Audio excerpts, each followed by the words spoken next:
hay un problema con el audio, se oye que se acopla algo, parece que es una radio de las que están situadas aquí en el lateral y ahora han ido a consultar o a investigar a ver qué puede ser, pero nos han dicho que por cuestiones de agenda mejor empezamos. Bien, la siguiente mesa versa sobre el precio del ebook y hablaremos sobre cuál debe ser el precio correcto del ebook.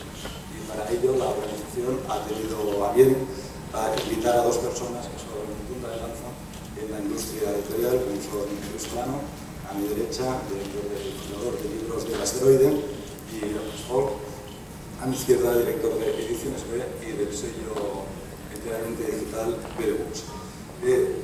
Empezaré para hacer una pequeña reflexión y para empezar el debate. Yo creo, seguramente no todos estaréis de acuerdo conmigo, que de las tres grandes preocupaciones del lector, hay dos que están ya desapareciendo, en vías de desaparecer, y hay una tercera que sigue en pie. Y por eso es motivo de debate hoy en esa mesa redonda.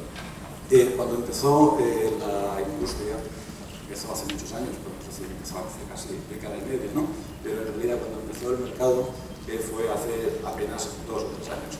Y en aquel momento los lectores tenían tres grandes preocupaciones. Tenían otras, pero podemos decir que había tres grandes. La primera era evidentemente la disponibilidad de los títulos. O sea, el lector que había comprado algún tipo de hierro, se había comprado un lector electrónico, un reader, lo que fuera para leer, quería, una vez hecha la inversión, pues poder leer aquellos libros, aquellas novelas que quisiera en digital. Y no siempre estaban disponibles. Esa disponibilidad, podemos decir que, no de un modo total, pero al menos sí, en lo que se refiere a las novedades, está superada. La mayoría de editoriales publican ya hoy en día en simultáneo tanto papel como digital.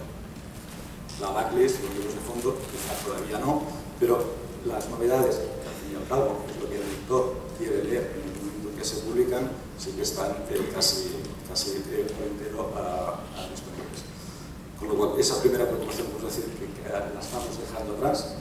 La segunda preocupación era los sistemas antipiratería, los sistemas anticopia y sobre todo las dificultades que dichos sistemas creaban en el lector. Esto sigue estando ahí, evidentemente, pero cada vez en mayor medida, y sobre todo tras la España y la puesta en funcionamiento de Amazon, de Google y de Apple, donde sigue habiendo, evidentemente, DRM, pero es un DRM mucho más transparente y menos complicado de utilizar, casi, porque no parece que esté para el lector final. Esta preocupación, claro que no tiene que darse de alta en ningún programa, recordar passwords, etcétera, se han ignorado. El tercer punto de preocupación era el precio. El lector espera, y seguramente toda la razón del mundo, que el editor a la hora de marcar un precio incorpore en el precio del ebook, repercute, mejor dicho, los ahorros en costes que tiene a la hora de producir dicho ebook con respecto al papel. En el nuevo escenario, la cadena de valor ha cambiado, hay un impresor en el libro electrónico, como sabéis, que ya no está, la distribución ha cambiado, sigue existiendo, evidentemente, porque es necesario que haya un distribuidor, que alguien que ponga, sea el nexo de unión entre editores y vendedores y librerías online, pero es una distribución por grande primero va por carretera y en camión, y eso hace que haya un ahorro en el precio del ebook respecto al papel y el lector quiera que o exige, demanda que ese precio se repercute. En la mayoría de los casos, sigue habiendo muchas discrepancias, pero en la mayoría de los casos los editores ya repercuten ese ahorro en coste en el precio final. Y va por barrios y va por sellos, pero podemos hablar de entre un 25, un 30, incluso un 35% o incluso más de ahorro ya repercutido en el precio. Aún así, el lector, no nos engañemos, sigue pensando que los precios son caros. En el último estudio de GfK, del mes de julio, analizado en el mercado del ebook en España, situaba el precio medio del ebook en 6,90, cercano a 7. Que no podemos decir que sea un precio excesivamente alto. Aún así, el lector sigue pensando que el precio del ebook es alto. Me gustaría que empezáramos por aquí comentando ¿cómo vemos el precio? ¿Cuál debería ser, a vuestro juicio, un precio razonable? Yo creo que la pregunta aparentemente simple es muy compleja y tiene muchas aristas, ¿no? Yo me gustaría empezar por una consideración general, en que igual Luis tiene la misma percepción o no, y lo discutimos, que es que el precio digital, a diferencia del precio en papel, ha pasado a ser un factor sensible y dominante en el momento de la elección del lector. Es decir, que el precio está encima de la mesa como un factor determinante a diferencia del papel. Y esto provoca además y acentúa un hecho muy determinante, que es la absoluta autonomía del mercado digital respecto al mercado en papel. Cuando empezó a operar en esta prehistoria que tú antes hablabas, Roger, el libro digital, no hace 2 años, que es cuando empezó más en serio, sino hace 4 o 5, etc., todas las referencias del mercado digital eran en papel. La gente hablaba de bajamos el precio un 30% respecto al papel o un 40%, o sacamos las novedades al mismo tiempo que el papel, o este autor que tenemos en papel lo vamos a publicar en digital, etc. Era un mercado absolutamente dependiente de todo lo que sucedía en el papel, pero sobre todo dependiente del precio. El sector editorial decidió de forma casi unánime al principio que todo lo que sucedía en cuanto al precio en digital era referencia al papel. Y esto yo creo que la gran novedad es que a día de hoy, por la presión de los lectores, ya no es así. Y a diferencia del papel, donde dominan otros factores, a mí me gustaría destacar esto al principio, que es que el precio ha pasado a ser un factor absolutamente determinante en el momento de compra de este lector que llega digital, lector que a veces es un lector puramente digital o que en la mayoría de las casos es un lector que comparte digital. Era una primera reflexión a la pregunta de Roger y luego vamos desarrollando porque viene ese tema. No, creo que sí que es determinante, pero yo como dices tú que todo tiene muchas aristas, yo lo veo este valor o este peso del precio a la hora de la compra. Creo que tiene otras razones. En primer lugar, que no se ha hablado esta mañana, pero que yo creo que es un tema clave. Estamos en un congreso de libro electrónico y no hemos hablado todavía de piratería. Y resulta que uno de cada, según me decían esta mañana colegas de Planeta, la relación de libros leídos legalmente respecto a libros leídos ilegalmente en digital está de 1 a 8. O sea que tenemos un mercado que es 8 veces más pequeño que nos tocaría, porque no tenemos unas leyes que nos protejan. Tenemos unas leyes que nos protegen en papel, pero no tenemos unas leyes que nos protejan en digital, y tampoco tenemos una educación, un plan de educación para que la población entienda que la única manera de tener una industria cultural potente, que quiere decir también que tener un mundo creativo potente, es que haya un régimen de propiedad intelectual que nos proteja. Y esta desprotección es lo que hace, es para mí el primer factor importante que hace que el libro sea determinante. Cuando la alternativa no puedo leer esto, es lo puedo leer gratis o lo pago, entonces tiene que ser mucho más barato. Cuando no hay alternativa, el editor puede marcar el precio que le parezca justo para él, para su autor, para los costes que tenga, etc. Entonces, gran parte de la presión, yo creo que hay 2 presiones potentes para bajar los precios de los libros electrónicos. Una es la de la piratería y otra es la de los 3 grandes jugadores aquí, sobre todo Amazon, que tiene más de la mitad del mercado de libros electrónicos, de intentar, que yo creo que supongo que es un buen criterio, que los libros sean cuanto más baratos mejor, para que cuanta más gente mejor entre en la lectura digital y por lo tanto dejará de ser lectora de papel. Cuando antes Ezequiel Sair daba esta gráfica que era muy interesante de sus lectores cuando pasan a leer en Kindle, y dicen, no, nosotros tenemos unos compradores que de repente compran en Kindle y a partir de ahí su frecuencia de compra se multiplica por 3. No, perfecto, su frecuencia de compra se multiplica por 3 en tu tienda, pero ¿cuántos libros compraban esta gente en otras tiendas? Y como se han acostumbrado, está muy bien al Kindle, compran ya solo en el Kindle y leen solo en el Kindle. Estas son 2 presiones muy potentes, la de la piratería y la de los conglomerados que intentan hacer un precio atractivo. Otro tema que también teníamos que hablar aquí y que en algún momento tenía que salir es que el IVA del libro en papel en electrónico es un 21 y el del papel es un 4, o sea que de entrada, si la legislación fuera justa, tendríamos de entrada un 15% de rebaja en todos los libros electrónicos, por un tema que al final, digamos, por un tema de una discusión de las 4 de la mañana entre el Ministerio de Cultura y el Ministerio de Economía, que no consiguió que el libro electrónico tuviera un IVA súper reducido. Y el otro tema también, porque yo creo que como muy bien decía Ernest, el tema de los libros es clave, el tema del precio es clave en el libro electrónico, es porque por desgracia es la única herramienta que tenemos para hacer algún tipo de promoción. O sea, cuando un editor habla con un librero y le propone una promoción, tiene muchas, digamos, las teclas que puede tocar son muchas. De entrada, el librero en su librería es capaz de, en una librería pequeñita, exponer de manera atractiva y relevante para el lector que entra allí, no sé, unas 200, 300 novedades. Mientras que tú entras en la homepage de Amazon, pongamos, metes el libro y el carrusel de novedades te puede dar 10, 20.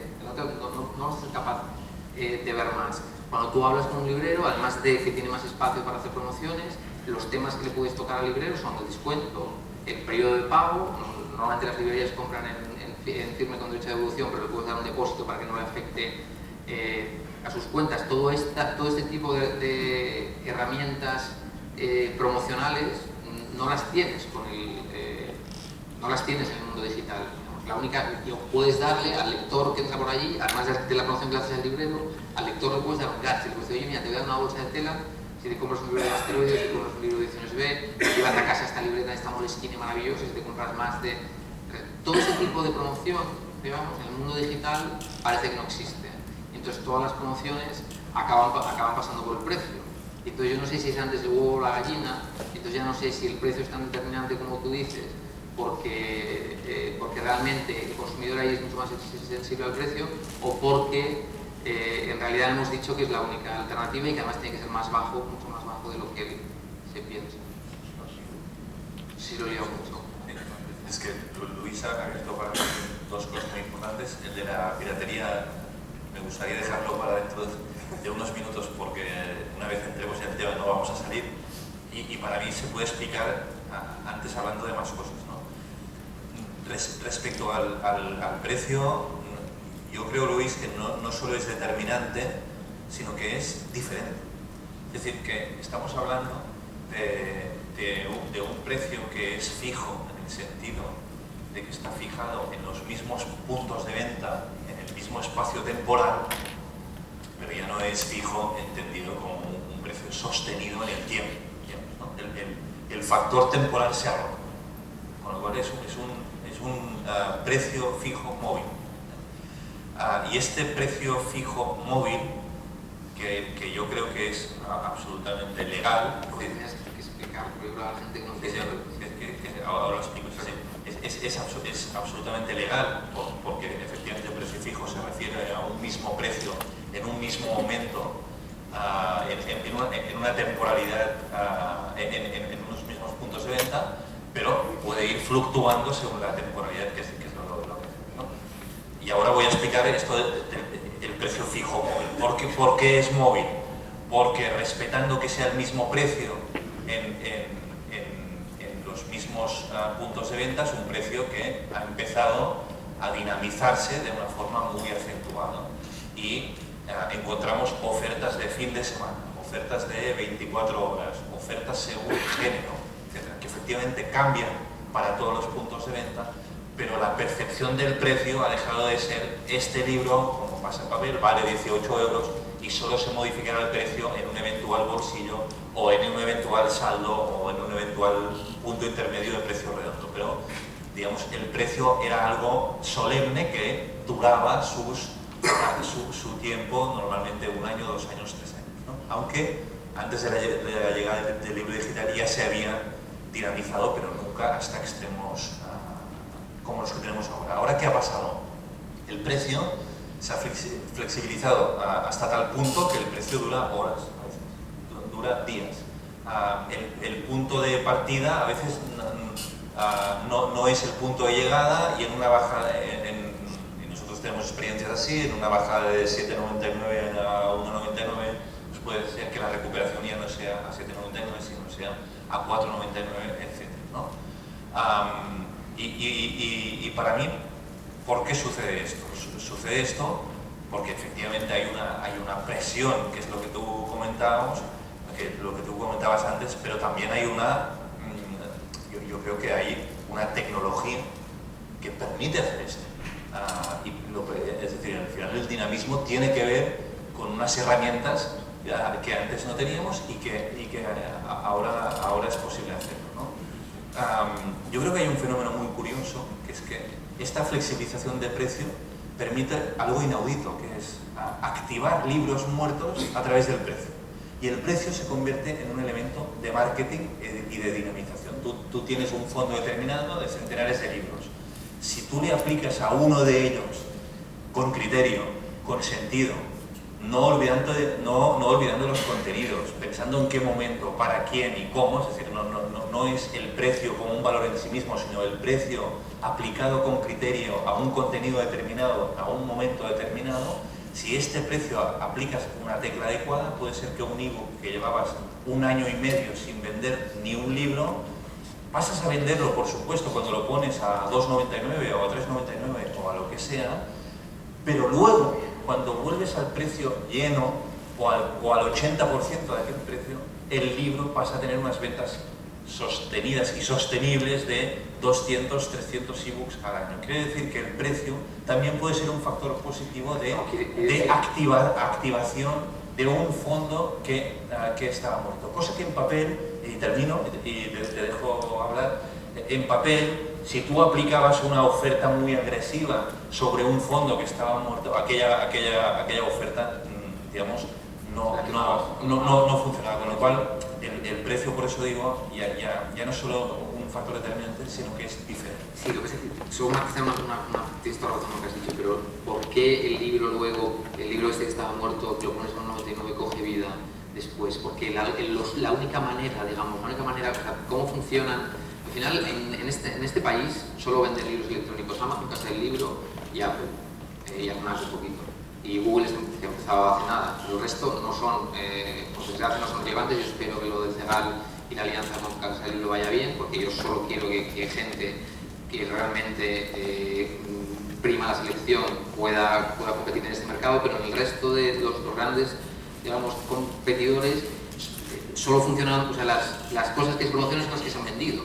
Y entonces no es que este libro coja fuerza porque en la mente de los lectores empieza a estar, no, coge fuerza de una manera distinta, coge fuerza en los algoritmos que presentan las ofertas a los clientes, y como saben que se ha vendido, porque lo hemos dejado a 1,99 durante un tiempo y se ha vendido, ya tiene un pico de ventas, ese libro gana una visibilidad en las pantallas de estas tiendas.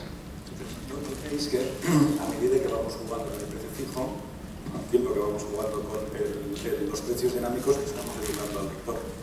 Y al final, los tres somos editores, por tanto, los tres marcamos precio y, por tanto, los tres somos responsables, de algún modo, de cómo se educa al mercado. Mi preocupación es, a menudo, estamos tentados, muy a menudo, de libros, como decías, libros muertos, o libros quizá de fondo. Bueno, lo vamos a intentar recuperar y, como que tenemos todos los costes ya plenamente amortizados, podemos permitirnos un PVP muy bajo, porque aunque sea un PVP de 2-3 euros, una vez restado la comisión del vendor, la comisión del distribuidor, al autor, etcétera, queda un margen todavía aceptable, ¿no? No obstante, claro, al lector al final se acaba acostumbrando a precios muy bajos, de modo que cuando uno tiene una novedad y la quiere poner a un precio que nos parecía más o menos aceptable, y dice, bueno, ya me espero a que de algún modo baje o en algún momento baje. Y luego hay otra cuestión. Llegará un momento, y ahora en las editoriales tradicionales, excepto los sellos puramente digitales, pero en las editoriales tradicionales los grandes lanzamientos todavía tenemos el papel. Llegará un momento donde habrá una serie de libros de oportunidad, libros más técnicos, que solo se publicarán en digital. En aquel momento, cuando queramos imputar en ese libro y quitar todos los costes de edición, producción, si fuera menester, edición, corrección, maquetación, cubierta, etc. Al final, si tenemos una serie de costes con un mercado determinado, tenemos que poner un precio determinado que no necesariamente podrá ser el precio que quiere el cliente. Luego, ¿hasta qué punto estamos educando al cliente a precios muy bajos y haciendo eso hacemos que el mercado a la larga no sea sostenible? A ver, es que incluso discrepo del planteamiento de la pregunta. Sí, porque la pregunta parte de una premisa, que es que el editor es quien educará al mercado y quien, en definitiva, fijará el precio. Como si el editor es el fijador físico del precio. Pero que tú determines el precio no quiere decir que tú te conviertas en una especie de casi semidios, ¿no? Que tú dominas el mercado, tú le pones los precios y todo el mundo, digamos, estoy exagerando, sí. Estoy haciendo un poco de broma con tus palabras, pero casi el editor se convertirá en una especie de, de dominador y de semidios que dictará sus reglas. Yo creo que esto ya es imposible.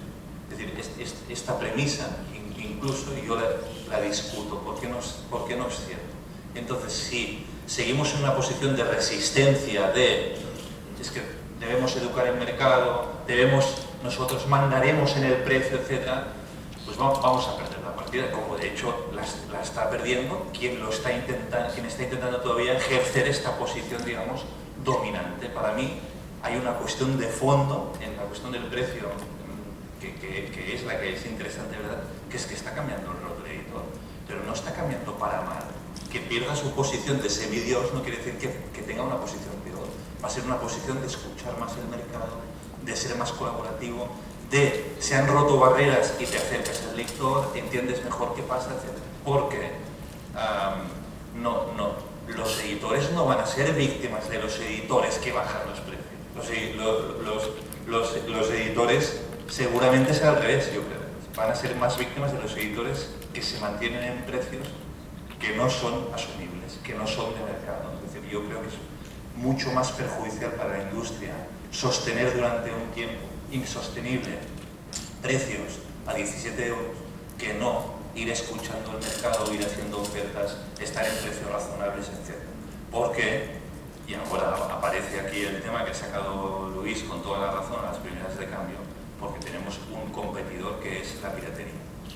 Y esta piratería para mí digamos, hemos configurado una imagen de un pirata stand, que es un señor muy perverso, que está en su casa, que es malo, que lee mal, que va contra nosotros.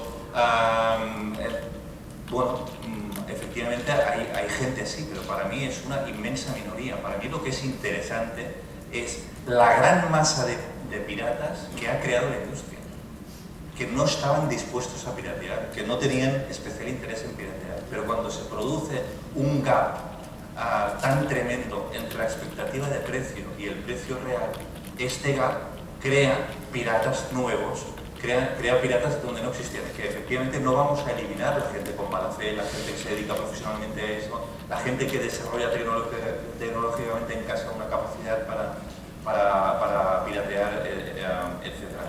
Por lo cual, para mí, debemos apelar a lo que decía Luis, es compatible con lo que digo yo, y ver cómo podemos luchar la gente que piratea por vocación.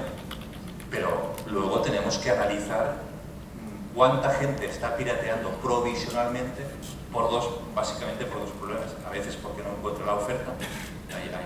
Si no le ofertas a alguien, va a piratear el libro, y para mí este es un pirata de buena fe, un pirata que la industria lo está mandando a hacer una acción que no quería hacer. Y luego está el pirata que podemos debatir, que se le ha puesto un precio fuera de mercado desde esta posición, y cierra el círculo del editor que todavía vive en un mundo de semidios donde él dicta las reglas, etc., cuando estas reglas ya son mucho más claras. Sí, pero hay una gran diferencia entre un PVP de 17 euros que comentabas y un PVP de 2,99. Hay un abismo. Cuando me refería a educar el mercado es acostumbrar al mercado a unos precios que sean sostenibles. Porque hay una serie de libros. Si acostumbramos al mercado a que lo normal en algún momento del ciclo de vida del libro son 2,99, 3,99, es muy difícil, o resultará muy difícil, poder publicar libros con precios que para tener un margen no razonable, sino similar a los que tenemos ahora, y no solo el editor, sino toda la cadena de valor, se manejan a 7, 8, 19 euros. Pero no estamos hablando de 17 euros, estamos buscando aquella horquilla, por ejemplo, el famoso 9,99 de Amazon de hace unos años, que parecía que era un punto de encuentro entre lector y editor, porque el precio que todo el mundo, por una parte de los lectores, consideraban razonable. No deberíamos trabajar para promociones al margen, pero en precios que estuvieran a mitad de camino entre estos precios de derribo de 2,99 y estos precios exageradamente altos de 17 euros. Ya estamos tendiendo a eso.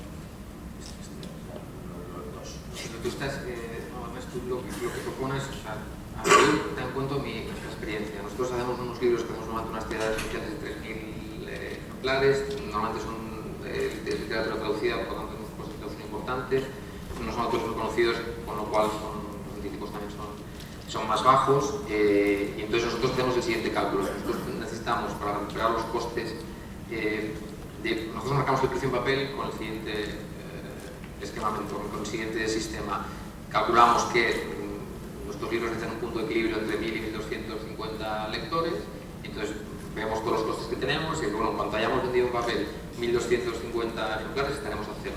Pues ese mismo sistema, digamos, es el que utilizamos para marcar los precios en papel. Como los ahorros de papel respecto al electrónico, si lo imputamos todo a electrónico, son de un 40% aproximadamente, al final del 40 o 50, al final los precios nuestros, los de prácticamente gran parte de la industria, están entre un 60 o un 50% del precio en papel. Y a mí es lo que, digamos, eso es lo que, no es que yo quiera considerarme Dios, es la única manera en la que yo puedo hacer negocio y tener un negocio sostenible. Entonces yo estoy completamente de acuerdo con Roger. Si la industria empieza a decirle al lector que puede conseguir unos libros cojonudos, y no solo que puede conseguir unos libros cojonudos, sino que le da mecanismos para conseguir cada día un libro cojonudo a un 99, pues será muy difícil que luego explicarle que puede conseguir libros mejores a 8,99, a 7,99, a 9,99 o a 11,99. Entonces yo creo que sí es, un tema relevante no de educación, no tanto de educación, sino de hacer un negocio sostenible. Y hay precios a los que el negocio no es sostenible. No es sostenible porque te puede decir al principio, cuando está empezando todas estas cosas, sí que es fácil que una promoción de 1,99 se dispare, vendas muchísimo y te compense. Pero ¿cuántas promociones de 1,99 se pueden hacer al día? Una. Entonces son 365 libros los que tendrán la oportunidad de, una vez al año, vender muchísimo porque venden a 1,99 y lo que como venden tantísimo compensa lo que no venden los otros. Pero son esos 365 nada más. Varias cosas. Primera, que hemos hablado de los extremos. Roger, eran extremos. La experiencia en Estados Unidos, la evolución de los últimos años en Estados Unidos justamente demuestra que los precios tienden al centro. Es decir, que los extremos no valdrán ni unos ni otros. No valdrá el 17,99, no valdrá el 2,99. En estos momentos están más cerca del 5, 6, 7 que no de aquel 1,99 y 2,99 y 0,99 que eran los precios con los que la industria americana empezó. Por lo cual, evidentemente se han olvidado de posibilidades de 14, 15 euros, pero los precios tienden a la estabilización, tienden al centro. ¿Y por qué tienden al centro? Tienden al centro porque los precios al final, y es un mercado diferente y el precio es libre, etc., pero al final tienden a situarse en el lugar donde el comprador, digamos, se sitúa en un espacio cómodo, no donde quiere la industria. En segundo lugar, yo creo que crea más disfunciones y más problemas en el lector el precio muy alto que el precio muy bajo. El precio muy bajo, creo, acaba provocando un factor de captación y de poder justamente trabajar aquel libro luego a un precio más razonable. El precio alto provoca piratería y provoca, de hecho, que tengan que bajar los precios para compensar la piratería que ha creado el ebook de los 17 euros. Entonces, y no solo esto, que ha creado el ebook que no se ha comercializado. Yo en la gradación de problemas diría, me ponéis encima el problema que para mí es el tercero. El primer problema, que es que crea las disfunciones más graves, es que no exista ahí. Que un producto que se promociona, se ve